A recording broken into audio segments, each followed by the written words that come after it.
నమస్తే, నేను మధు. బైరెడ్డి రోజాల చిట్టా ఇప్పుడు బట్టబయలవుతుందా?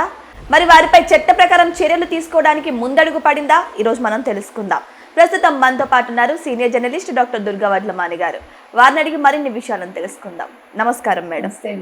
మేడం, ఇప్పుడు బైరెడ్డి రోజా యొక్క నెంబర్ వచ్చేసిందంటారా? మరి వారిపైన చట్టపరమైన చర్యలు తీసుకునే అవకాశాలు ఉన్నాయంటారా?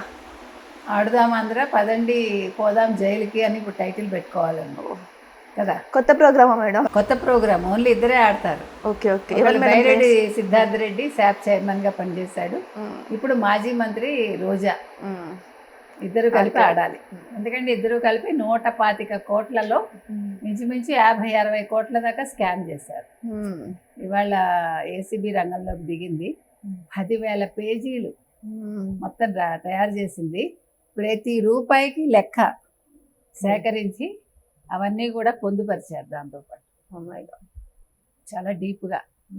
అందుకే ఆవిడ నిన్న బాగా రెచ్చిపోతుంది కదా. అవును అవును. ఆ టెన్షన్ ఓ పక్క, రాధాకృష్ణ మాటలు ఇంకో పక్క, మావిగన్ ప్రచారం చేయాలి అదో పక్క. ఎన్ని బాధ్యతలు. అవును మేడం. మనం అనుకున్నాం కదా, మొన్న ఇంకా బయటికి రాలేదు. మీరు ఒక్క పాయింట్ గమనించారా? సరే, రాధాకృష్ణ పరుషంగా మాట్లాడి ఉండకూడదు, అది మనం కూడా ఖండిస్తున్నాము. అంటే ఆయన చెప్పాలనుకున్న ఉద్దేశం వేరు, అక్కడ కన్వే అయింది వేరు. యాక్చువల్లీ స్పీకింగ్ రాధాకృష్ణ ఉద్దేశం అది కాదు. దాన్ని చెప్పాలనుకునేది ఆయన వేరు, కొంచెం హార్ష్గా చెప్పాలనుకున్నాడు. అది చెప్పే విధానంలో కొంచెం అది తడబడింది.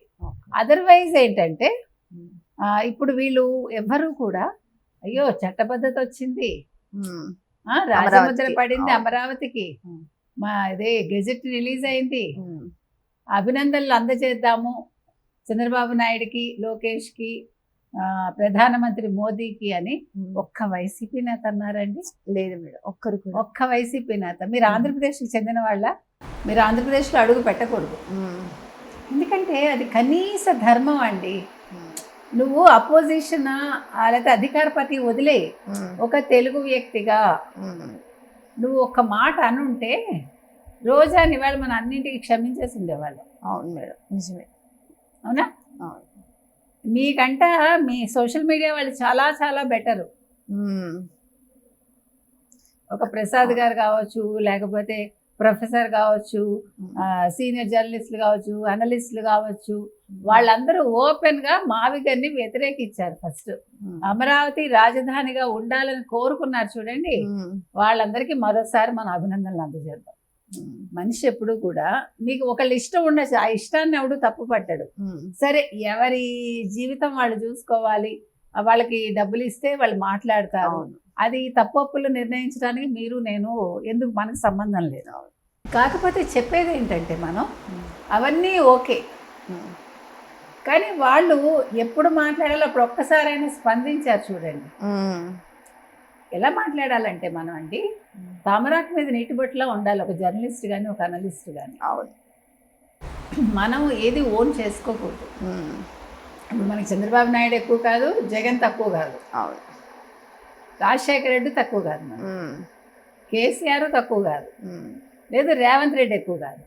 మన విధానం ఎలా ఉండాలంటే, నేతలు ఎవరైనా సరే వాళ్ళు మంచి చేస్తే మంచి అని చెప్పాలి, చెడు చేస్తే చెడుని ఎత్తి చూపించాలి. అంటే ఇలా కాదు మీరు చేయాల్సింది అని చెప్పాల్సిన బాధ్యత మన మీద. అలాగే ఒక ఆంధ్రప్రదేశ్కి కానీ, ఒక తెలంగాణకి కానీ, ఇవాళ తెలంగాణలో 99.99 ఈవెన్ మన ఆంధ్ర వాళ్ళైనా మనం కూడా తెలంగాణని మనం అభినందించాం. తెలంగాణ రాగానే ఎందుకు అభినందించాం? అది వాళ్ళ ఆకాంక్ష. తెలంగాణ ప్రజల ఆకాంక్ష నెరవేరింది. మనం ఎక్కడ ఖండించామంటే విభజించిన విధానం తప్పన్నాం. అవును, విధి విధానాలు ఖరారు చేయలేదు, రాజధాని ప్రకటించలేదు అన్నాం తప్ప మీరు విభజించడం తప్పని అనలేదు. అవునా? అవును.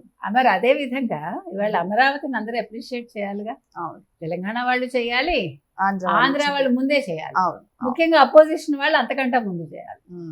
ఇవాళ అక్కడ మనం రోజాని ఇవాళ నిలదీస్తున్నాం. ప్లస్ ఆడుదాం ఆంధ్ర స్కామ్ గురించి మాట్లాడు రోజా. ఏంటి ఇవి ఉంటాయి కదండి మనకి పెద్ద పెద్ద కంపెనీ లోగోలు, అవునవును. ఆ లోగోలు వేసేసి నాసిరకం బ్యాట్లు, నాసిరకం జెర్సీలు అలాంటివి, తర్వాత కిట్స్ ఇచ్చారు చూడండి, ప్రతిదీ నాసిరకమే.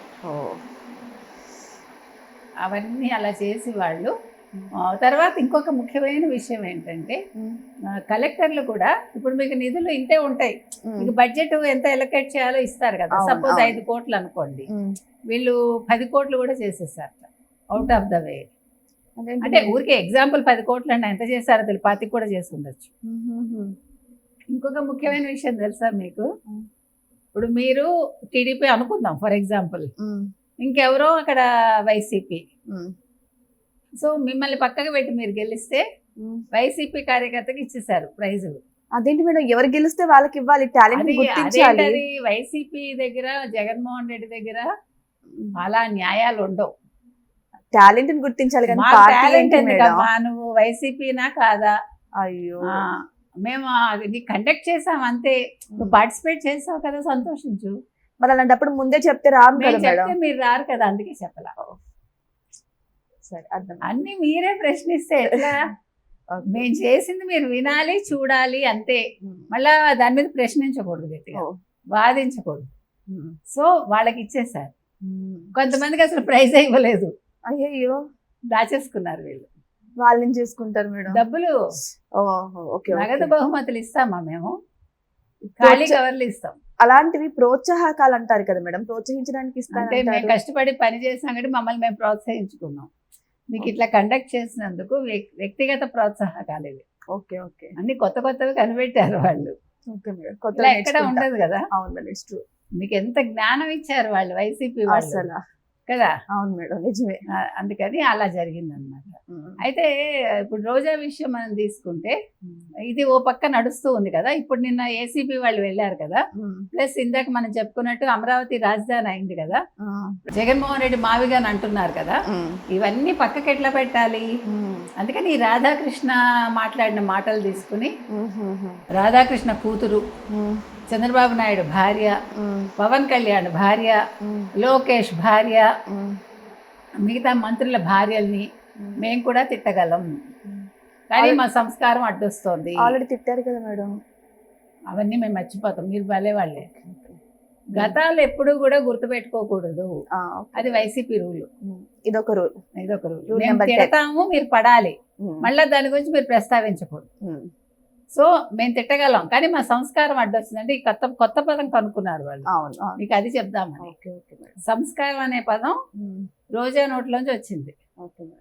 అందుకని ఇప్పుడు వాళ్ళు చెప్పి తిట్టించారట. అసలు ఇది ఇంత దారుణం అండి ఈ మాట. భువనేశ్వరి నువ్వు చెప్పి తిట్టించావు అంటోంది ఏంటో. వాళ్ళెందుకు చెప్పి తిట్టిస్తారు మరి? ఆ రోజు శాసనసభలో ఎవరు చెప్పి తిట్టించావు? రోజా నువ్వు చెప్పి తిట్టించావా? మీ జగన్మోహన్ రెడ్డి భార్య చెప్పి తిట్టించారా? తప్పు కదా. మన భారతీ రెడ్డిని ఎప్పుడైనా అన్నామండి? లేదు. ఎవరిని అన్నా కూడా మనం ఊరుకోము. బాబు రోజాను కూడా నేను వ్యక్తిగతంగా ఎప్పుడు మెచ్చుకుంటాను నేను, మీరు గుర్తుపెట్టుకోండి. తను చాలా కష్టపడి పైకి వచ్చారు, మంచి యాక్టరు, తను అన్యాయం అయిందని చెప్తాం ఆ రకంగా. కానీ రాజకీయంగా వైసీపీలోకి వచ్చాక మారిపోయింది రోజా, అంతకుముందు ఇలా లేదు అని నేను క్లియర్గా చెప్తాను. వ్యక్తిగత దూషణలకు మనం ఎప్పుడూ వెళ్ళం. కాబట్టి ఇవాళ వ్యక్తిగత దూషణలు చేయకూడదు రోజా, అది చెప్తున్నాం. మీరు భువనేశ్వర్ గారి పేరు తీసుకురావద్దు, you don't have a right. మీరు ఆల్రెడీ నష్టపోయారు, ఆవిడ్ని తిట్టించి ఆవిడ పేరు తీసి మీరు ఇవాళ 11 సీట్లకు పరిమితం అయ్యారు. మళ్ళా ఇలాగే చేస్తే ఇంకా చెక్కభజన చేసుకోవటం ఇంట్లో కూర్చుని. సో మొత్తం మీద ఇప్పుడు ఏంటంటే నెక్స్ట్ ఇందాక మనం చెప్పుకున్నట్టుగా రోజా గారు, బైరెడ్డి గారు జైలుకి వెళ్ళి అక్కడ ఆడదామా అందరూ ఆడతారు. Okay madam. సో ఏదేమైనా సరే బైరెడ్డి ఇంకా రోజా చిట్టా బయటకు వచ్చినట్టు తెలుస్తుంది. మరి చట్టపరంగా వారి మీద ఎటువంటి చర్యలు తీసుకుంటారో, మరి వారు జైలుకి వెళ్ళడం ఖాయమా లేదా, వెయిట్ చేసి చూద్దాం ఏం జరగబోతుందో. Thank you so much.